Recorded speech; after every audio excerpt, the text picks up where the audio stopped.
Hi, y'all. This is Kristen Chenoweth. Hi, I'm Gloria Stefan. This is Sarah Bareilles. Hi, I'm Patty Lapone.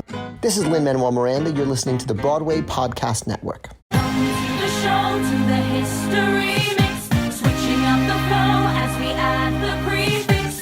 Everybody knows that we used to be six wives.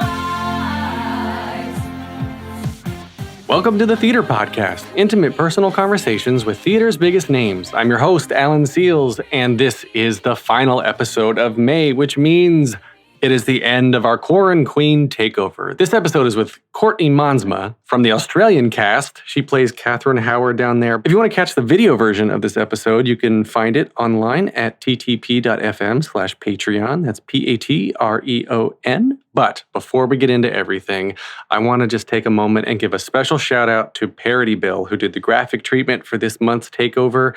Please make sure to go follow them on Instagram for some incredible Playbill mashups. That's instagram.com/parodybill. So I actually just finished the interview with Courtney, and I was just so pumped up from my chat with her that I had to just put this reflection down as quickly as I could. We got into such a fascinating conversation about so many different things, and something that surprised me that it surprised me that it hasn't come up before in conversations with people is what actors get when they're on stage, and especially as a woman who is playing Katherine Howard, who history tells to be a sex object.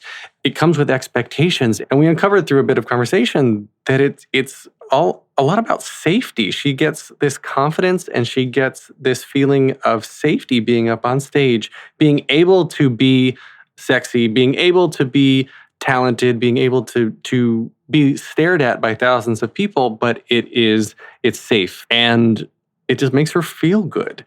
Her career is very young. When the quarantine is over, she's actually going to be Anna in the Australian production of Frozen, which they did announce. She said that the dates that were supposed to start, I guess, in the summer have been pushed back to December so people can reschedule their tickets.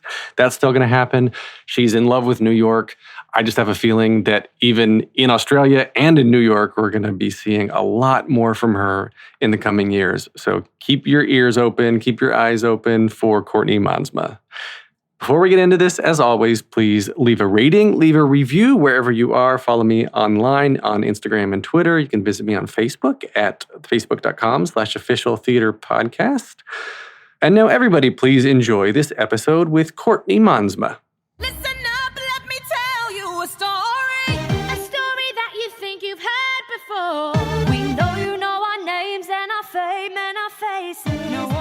The glories and the disgraces.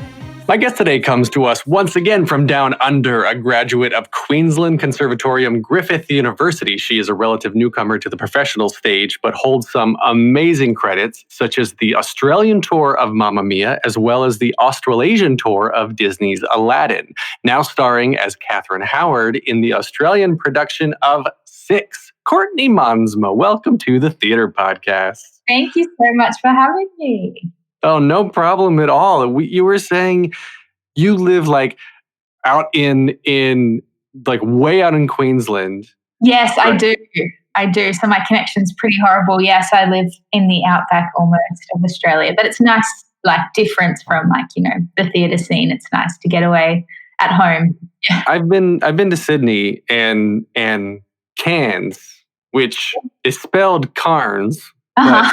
But I was asking people, I was like, have you heard of Carnes? And they were like, what is your problem? Yeah. What are you saying? And it's Cairns, which is funny to me. The only thing I figured out how to do about Australian accents is you put R's where there aren't and you take away R's where there are. So instead of law and order, you say law and order. Yeah, that's good. That's wonderful. It's it would be weird learning it if I wasn't Aussie, because there's just no rules really. People wherever you are, it's different to us. So it's very good. So you're in the middle of the outback, and did you grow up I guess? Well, when I was going to say did you grow up in the country? But country to me, I'm picturing sort of farmland and whatnot, and the outback, as I understand it, is almost desert and unlivable, right? Yeah, well, it's not. Look, you feel like you're in the outback when you're here, but then you drive like 15 minutes and you're in mainland city. Like it's not very far out at all, but it feels like it, which is nice. It's like kind of the best of both worlds. Oh yeah.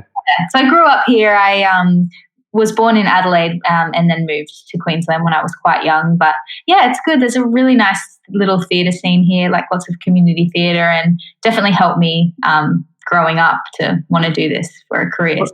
Yeah, that's what I was going to ask was where you got sort of the theater bug. And I guess, so when did you, how young were you when you started performing then? Yeah, so I always kind of did dancing from a young age, and then I did a lot of community theatre growing up. My sister did a community theatre show, and then I followed suit with that, and kind of did that from when I was like 8 years old or something like that. And then when I graduated school, I thought, I want to get better so that I can make it a career and a job. So I studied at the con, and yeah, so it worked really well so far. So, I mean, that's kind of like a very quick summary of middle school, high school. Yeah, so you're like, I was a kid, and then I went to conservatory. But, yeah, I did a lot of theatre through school, kind of continued that training outside of school and doing community theatre, and yeah, it definitely helped. It's nice to play roles you don't get to play when you're working. When did you decide? I mean, like, how old were you, or do you remember kind of what grade you were when you sort of had this realization that you wanted to try to put your eggs in this basket and do it? Because it's not an easy career or a surefire thing at all, if ever. I, as early as 8, I knew that I wanted to do it. Like watching my first show, I just sat there and I just remember being like, what is this? Like, and I never really was too real about the fact that it mightn't be secure. Like I just always went after it and kind of just knew what I wanted to do. So I just went after it, which helped in a way to not like overthink, the security of it. And it got to a point in school, when people are talking about university and career and like what you can do and how much you earn and security. And I was like, I just won't play into that. I'm just going to go do my own thing. And it's great in Australia. I feel very supported. But at the same time, like any theatre, it's just ever changing. It depends what you fit into. And if you overthink it too much, it gets a little bit scary. It's nice to just live in a contract or live in the moment. Living in the moment, of course, is great, and what you need to do to be a good actor. But taking me back to, I guess, like you said, you were dancing. You started dancing first, right? Yeah. Like your parents put you in dance. Yeah, my cousins. I remember my cousins did dance, and it was like something to do. And I was the one asking them to take me. Really, like always from when I can remember, just wanted to perform, like always performing in the lounge room. And as corny as that sounds, like it's so true. It's like part of me. It's cool. Well, that's what I was sort of getting at was, it sounds like from everything you said, you're just like, oh yeah, I always knew I would perform. I always knew I was going to dance. And then at some point singing made its way into everything. Yeah, singing just kind of took over, to be honest. You're dancing and you're growing up and you get to that stage where you can kind of, continue to get better and kind of pursue that. And I'm like, oh, maybe it's not for me. And then as soon as I started singing, I was like, this is it. You get to act through singing as well. And it's I just enjoyed training in it. And yeah, so dancing helped, and doing that as a kid definitely helped me now, getting work and stuff. But as soon as I discovered singing, I was like, I see. What is it about singing and performing, like the expression of it? What speaks to you? What, in the morning when you wake up and you're like, I have to do this for a job. What is it? What part of you is getting satisfied? Oh, it's, without having it, it's so much easier to realize why. The fact, like, there's just nothing that compares to the feeling I get when I sing. Like, it's the control, and it's almost like you're yourself, and then you've got this other part of you that's like this performance self and kind of be what you want to be. And I love that.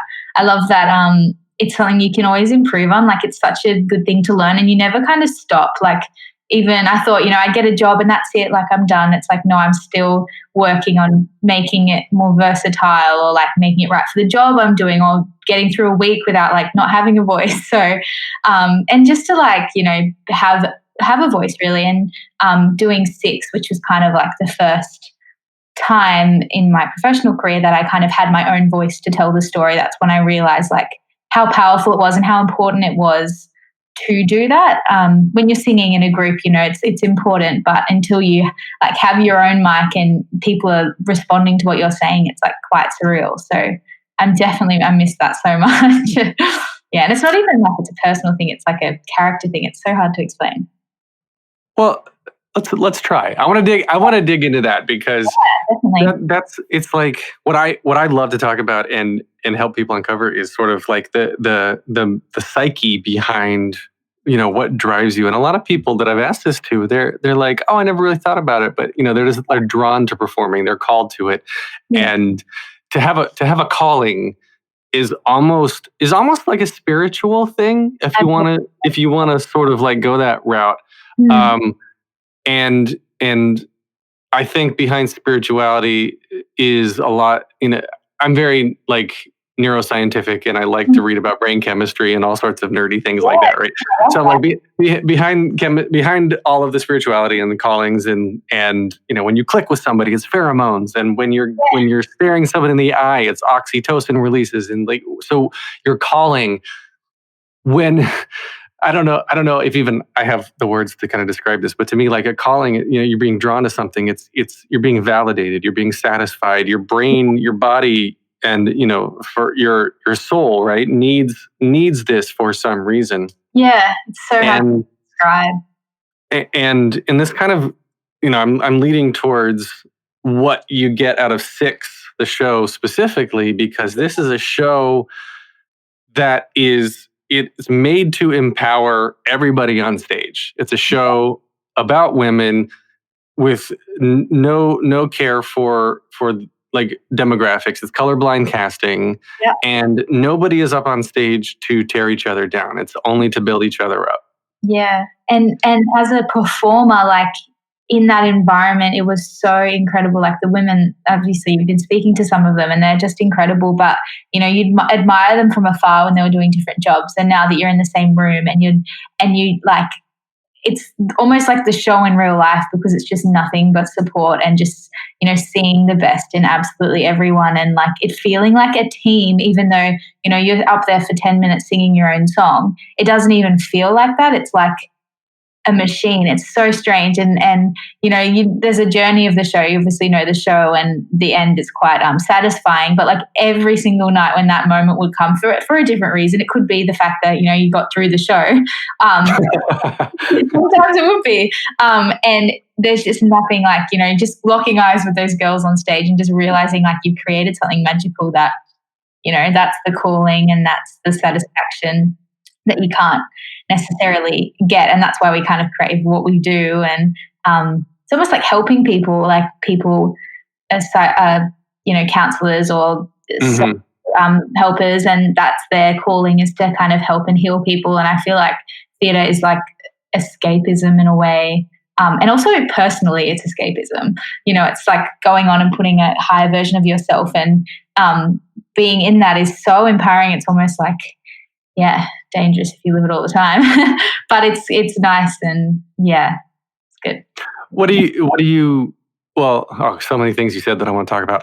Escapism specifically. Like, are you?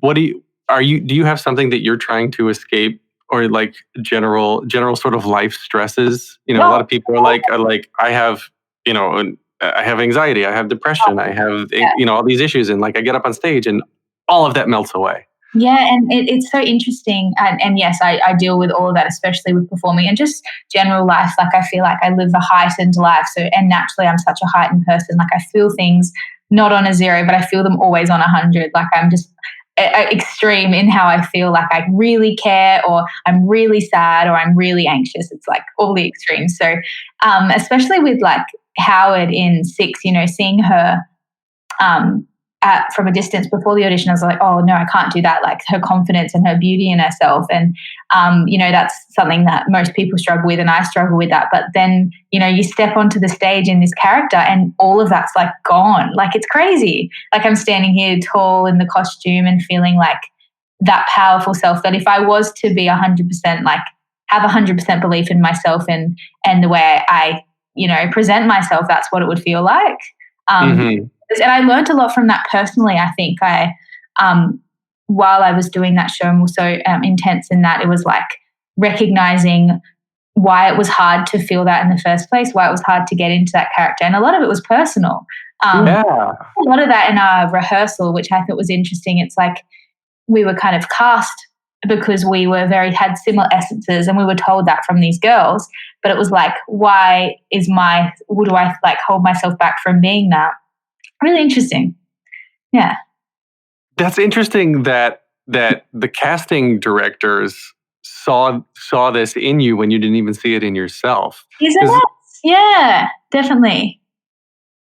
Because Katherine Howard, she's like the sex object song, right? Like, and wow, that. Oh man, kudos to the casting directors. That is so cool because they knew you could do it. They cast you, and they knew you could do it, and obviously you're doing it. And so, looking back on pre-rehearsal and post-opening, Courtney, contrasting the two, like how have you changed personally now? Oh, so much. And it was just on that thing like of Katherine Howard being like the sex object, when I went for it, I was like, oh yeah, I don't come across like that as compared to other performers, so I probably won't get it. But they told me like it's not about that. Like there's so much more heart to it and the truth in that. And I was like, that's interesting. But from then to now, like it's just like a matter of like getting rid of the white noise. And that's what Howard kind of taught me. It's like standing up in front of these people that are right like this close and feeling down on yourself. Like there's just no time for it. You can't actually do that. Like it holds you back. So I've kind of gained a lot of self-confidence in caring about what matters and not putting too much attention on the things that don't. Especially when it comes to what people perceive of me. And that's the same as Howard, like, her whole story is showing what people and society perceive of her and then kind of being like, bam, it's nothing what you actually think. Right.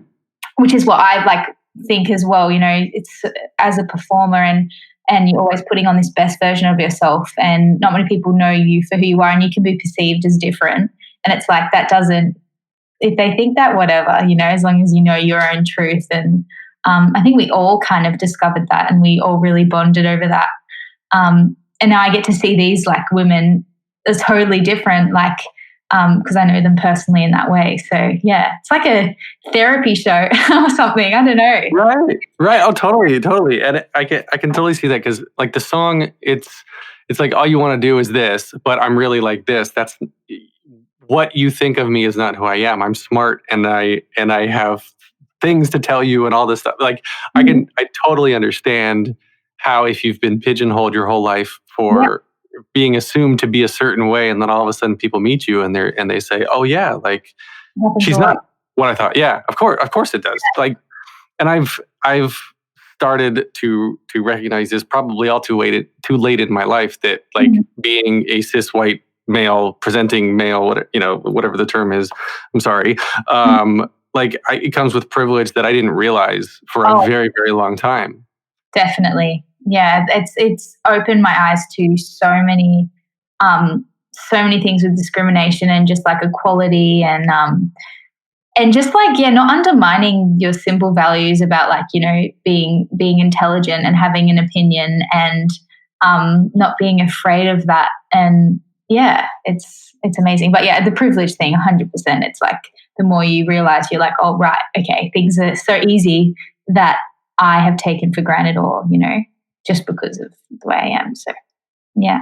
I have as a friend of mine, a close friend of mine, who is very attractive, and she tells me all the time that, and she's very, very smart, and like she's a writer and an actor and just incredible. But because there's a certain perception of her, she feels like it works to her disadvantage until it doesn't, right? But she goes out of her way because she's so tired of like just being treated a certain way or having people assume certain things about her, that she goes out of her way to be as unattractive as possible. Yeah, that's actually very interesting because that's something I've learned from this is that like, you go on stage and you're dressing up and you're looking like the perfect version. From doing the show, I'm kind of the same. Like I still don't really care what people think about how I look anymore. Like I'd go post the show, I'd walk out with like, whatever, half a face on. And normally I would care about that. I don't know if that's a good thing, but I think it is definitely personally, it's almost like a screw you to the system kind of thing. It's like, I'm not going to conform to what you want me to be. I don't know. Well, okay. So in thinking about this, yeah, I wonder if part of that too is that you walk out of the show with the confidence that you just kicked so much ass, that they know they know your talent, they know that you're not just a face, that you have personality and substance. So all of a sudden the face doesn't matter. Whereas if you met the same group of people without having just performed with them, would it be a different feeling?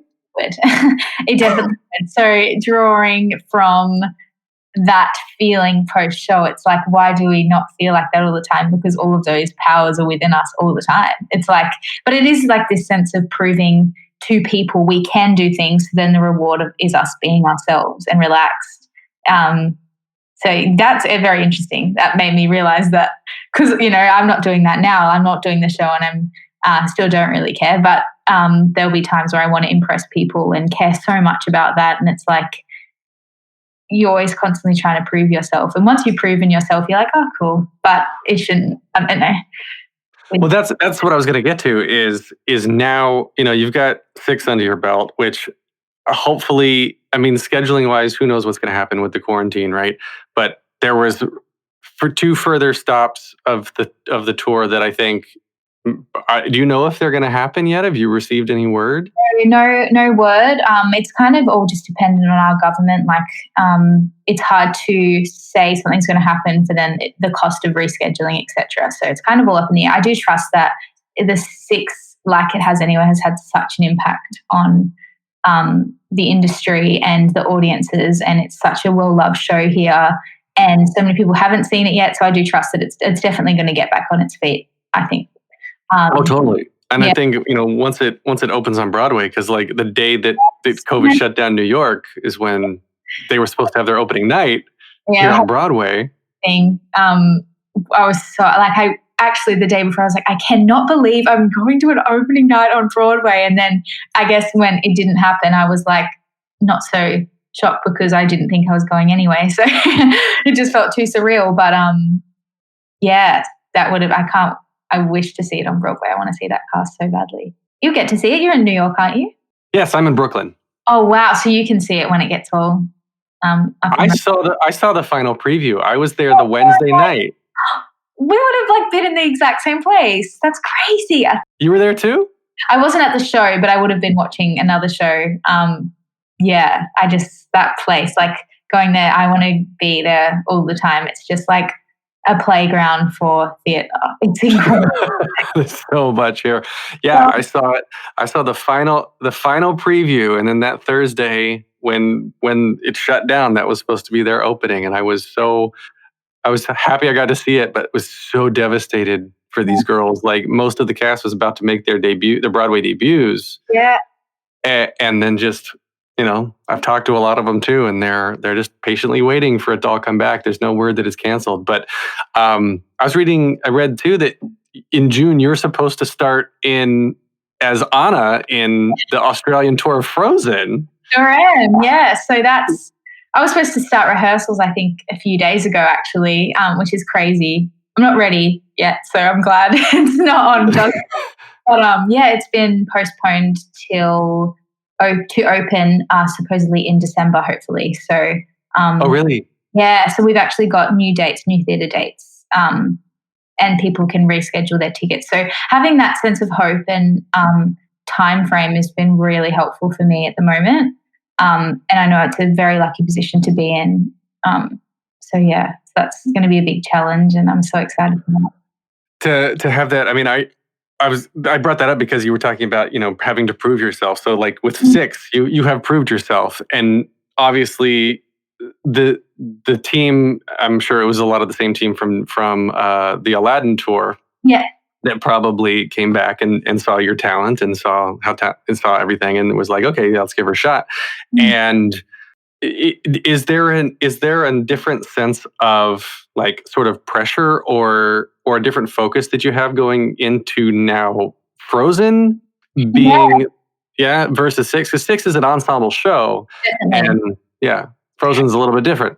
Very. So I don't think I personally would be ready for Frozen if it weren't for Six. I think Six taught me so much about myself personally and as a performer.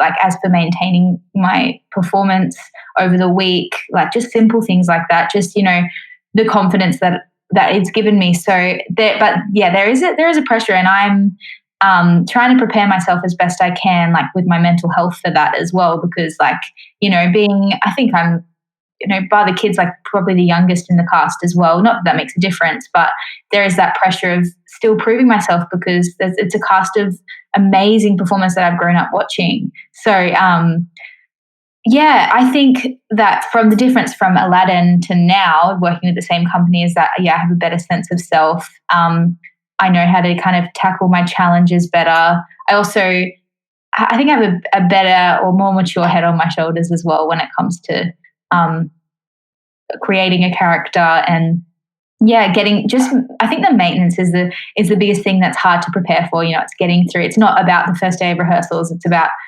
the weeks of rehearsals and the shows and being a leader for a cast and being consistent and just all those little things that it's a new show every day. There's a new group of people watching, and I'm excited for the challenge. I love the challenge, and I like feeling like I'm kind of learning and growing. So I'm not thinking that I'm already at the end result, which is good.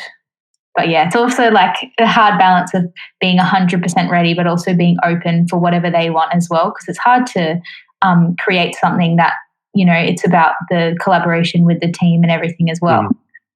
Yeah. So I know that obviously you're not recreating the movie, but is the idea, I've actually never talked to anybody in this situation before. So you're originating a role that has already been originated. Yeah, in Australia. Right. So you're originating in Australia, but obviously Patty Murin originated it here in the Broadway production. Yeah. And when I talked to Patty about it, Patty she was telling me too that they don't, they didn't want her to be like a Kristen Bell. They wanted, make it your own. It's a new production. So, I guess I don't know if they've talked to you yet. You haven't started rehearsals at this point. Then we're recording it, but like, do you know if they're going to want to try to recreate the Patty character or just kind of make it a whole Courtney thing?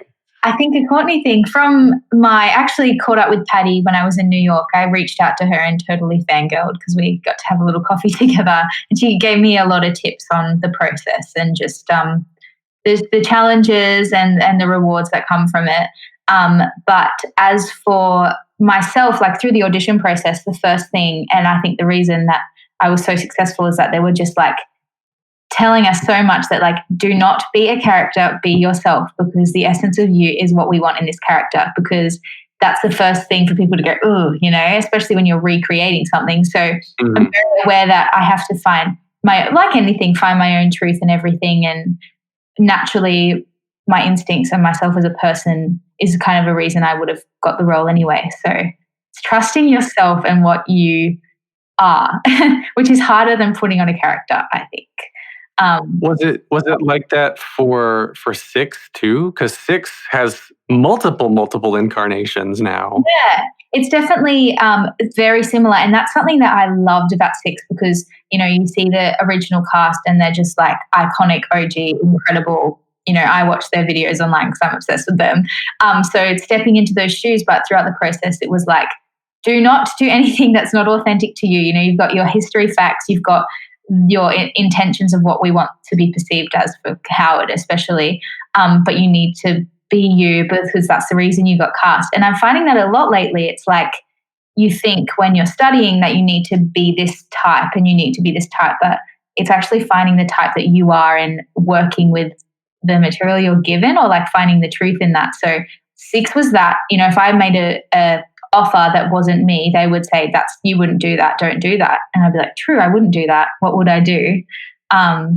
Which is cool because then you don't feel like they have the pressure of being like someone else either. It's awesome. Biggest thing I know. That's so interesting to me. That, it needs to fit. So obviously they're casting people who will do a service to the character as we know it. Yeah. But they don't want you to be that character. They need you to be yourself. Yeah. So I wonder, like at the end of the decade, if they put everyone who's ever been Katherine Howard together, if you all would just be like instant best friends or instant frenemies because you're so similar, right? Yes, but it's like that's the beauty of like a good performer. And I'm learning that it's finding the truth in all the different parts of you and making it right. Because then I think about that method, it's like, well, I can't play these roles because it's not me. It's like, no, I got to find the truth in that part of me or like playing that to make that character work. So, but yeah, I think even online, like with some of the Howards, I'm like, hi, like we talk and it's really cute. And I just admire them, and the way they've set up the show is that anyone that's part of it, you just automatically admire, and so special. It's just such a cool thing. Yeah. I think in general, everybody. Like, so I used to perform. I'll back up a second. I used to perform, and that's what got me into the whole scene. And then my path forked, and I got a computer science degree, but I never left performing behind. And that whole story, blah blah blah. So I've worked with people who I didn't enjoy working with, and I worked with people who I do. And by the time I went through my computery career, the people that I had started out in like post-college and community theater and regional theater and whatnot, non-X stuff, in non-equity things into, they made it onto Broadway by the time I like got established in my career. Yeah. And it was always the people who were nice to work with. There's always exceptions, but in general, I would generalize it's the people who are nice to work with and who are just genuine and honest that continue to work because you want to be worked with. Yes, and that's the biggest like relief to know about. It's definitely the same in Australia, and it's a lot of the same companies that are casting these shows. So why would you want to work with someone that's difficult? And I think you're right about the honest and genuine, is because the honest and genuine people are open to learn and open to take direction and just be good to be around. So it's nice there's power in being a good person in life and in theatre, and I love. And yeah, of course, there's always exceptions, but you always hope that those people realise that you don't have to be like that to be successful or to enjoy your job. Yeah. Well, especially if you're going to do 8 shows a week, and I guess in Australia it's 9 shows a week, right? 8 normally. We did 9 for 6 just because of the time. It was a bit of a shorter show, so we could kind of squeeze one in equity. But that was a big challenge. But looking back, I'm like so grateful we did that extra one a week, because that's an extra one a week I got to do, and I've got time to rest. So that's true. So I guess part of why I'm bringing this up is, At the end of the episode, I'll ask you 3 standard questions that I ask everybody, and I'm going to spoil it for you now because I think it's relevant to the conversation. But one of them is, what advice would you give to your younger self? And that's only half the question, so don't start thinking about it yet. And part of it is, or what I hear a lot from people is just be yourself. Don't try to be what you think they want you to be, because if you are trying to be someone inside that you're not, let alone being a character, but if you're trying to put on a face in real life that you are not, you're just going to get tired out and you can't keep it up. And it's exhausting. It's not genuine. And other genuine people can tell when that is not being, when genuineness is not being reflected back at them. Yeah. I agree, 100%. So I'm completely on board with that. Yeah. So yes, my advice to you is just as someone who's got so many Broadway credits, obviously, myself, is to just be your damn self. And obviously it's going to work, because now you are proven to, like, you can sing. Singing is one thing, acting is one thing, dancing is one thing, but it's having stamina and mental health well enough to maintain 8 shows a week. Like, this is I've said it so many times on this podcast, this is the Olympics of theater. Yeah, I love that. So It's a hard work and it's so rewarding, but it doesn't come easy, and it's not all the tip of the iceberg stuff. A lot that goes into it, for sure. oh yeah, well, you're young, and Frozen's gonna be like, that'll put you on the map in so many ways. I mean, 6 already did, and it's gonna be fine. So come to New York. Yes, oh God, that's me. I'm like, I want to be back there so badly. I would just walk around the streets for a job, honestly, like see the theaters and the people. And I love that, like, what I loved about New York is seeing the genuine performers and like seeing that they're genuine people too, like meeting up with Patty and seeing her and how lovely she is. I was like, this is just everything I want to be. And yeah, it's so good. It's life stuff. It's not just performing stuff. It's awesome. Yeah, well, Patty too was kind of a pivotal episode for me. I interviewed her, probably just over a year ago now, and she was really the first one who opened up to me about like her own battles with anxiety, and she would have full-blown panic attacks on stage, and she would call out before a show or in the middle of a show even sometimes.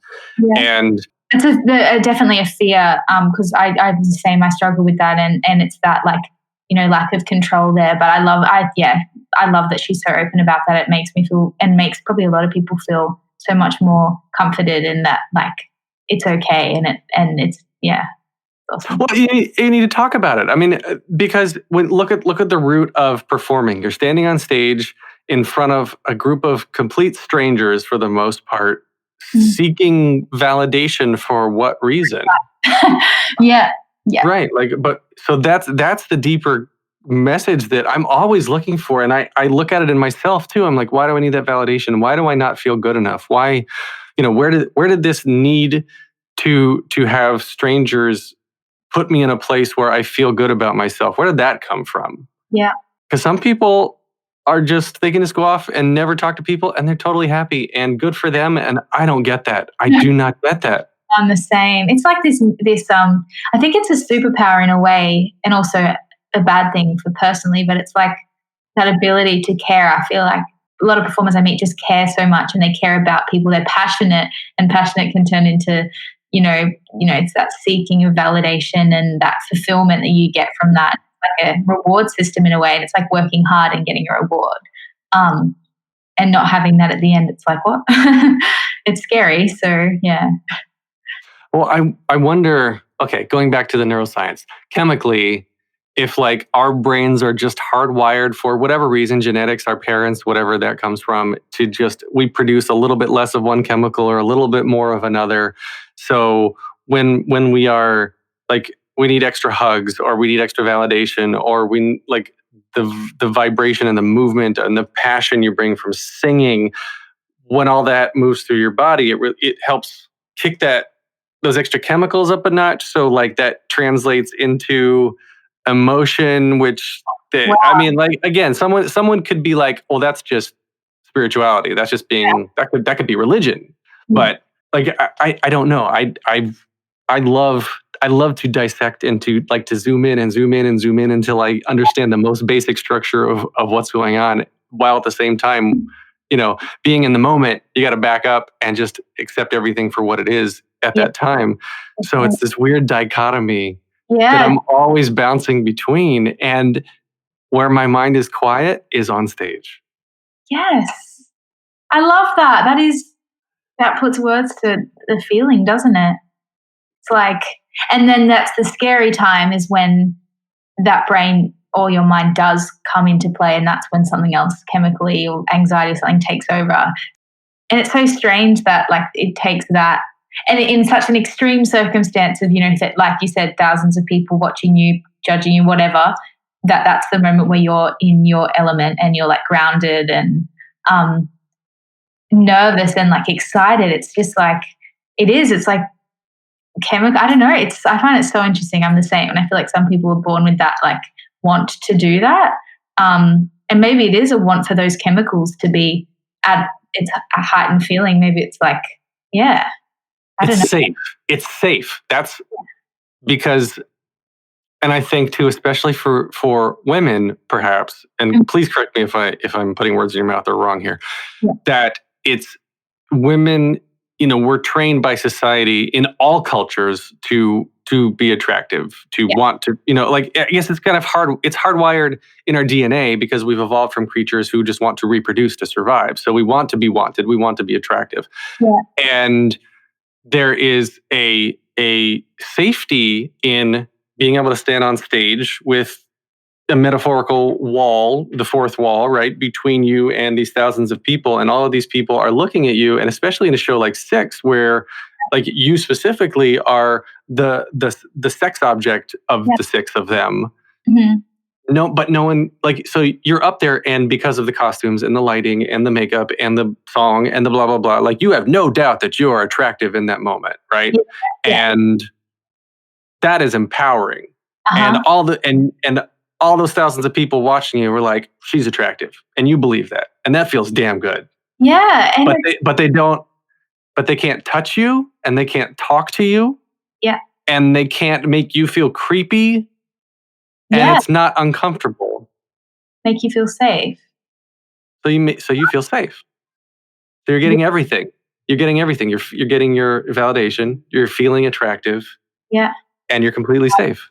Yeah, having a voice and like not being spoken back to, all of the different, it's and the safety of knowing what you're saying and knowing what's coming, and even like, I love that. Like with the script for Howard, especially, and like, the kind of burns that she makes in her dialogue, like it was just so personally fulfilling as like a power thing for myself and for my confidence. It's crazy that a script like can make you feel what you kind of want to feel in life. And, I admire people that do stand their ground and have that confidence and don't need that validation, because when they believe it, you believe it. Like, it's like anything. It's like believing good acting if it's genuine, and not overthinking it. If it's a little bit bad, you'll overthink it and be like, are they good? I don't know.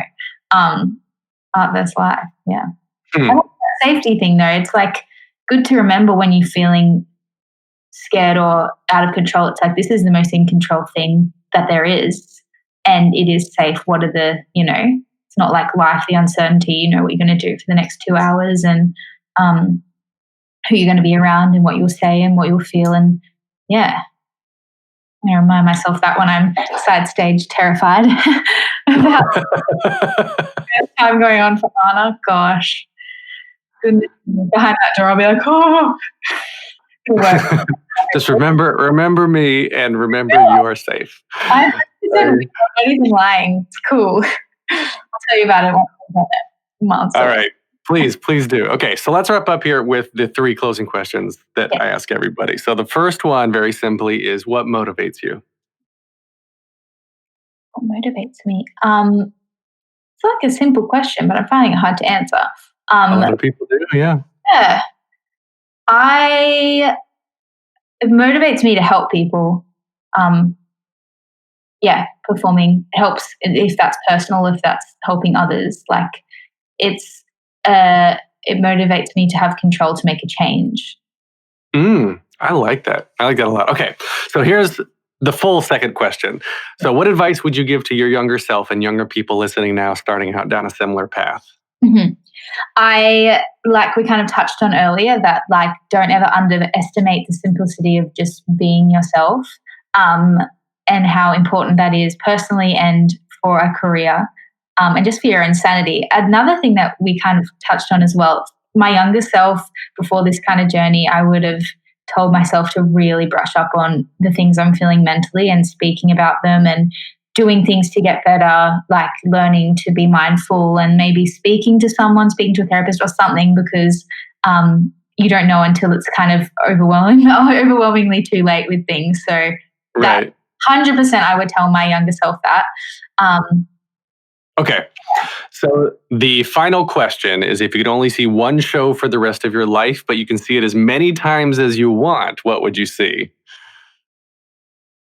In the theme of what we're talking about, because I would have to say Six.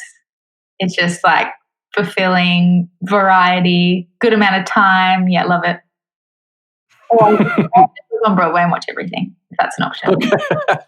All right. So where can we find you on social media? Yeah, so just my full name on Instagram, Courtney Monsma, at Courtney Monsma. And that's basically about it at the moment. I've got a Twitter account, but I've never used it, so I will get better at that. All under the same name, so yeah. Twitter, whatever. I'm on Twitter. Okay. You can get more of me at thetheaterpodcast.com. Support the podcast via thetheaterpodcast.com/Patreon. I am on Instagram and Twitter at theater_podcast. Please leave a rating, leave a review wherever you can. This is edited by Matthew Hendershot. And Courtney, thank you most of all. This has been so much fun. I really appreciate everything we've talked about. This is incredible. Thank you so much. It's such a pleasure to meet you, and it's nice talking to like similar-minded people and like giving me new things to think about when it comes to performing in life. And I love that we have similar values. It makes me feel very happy.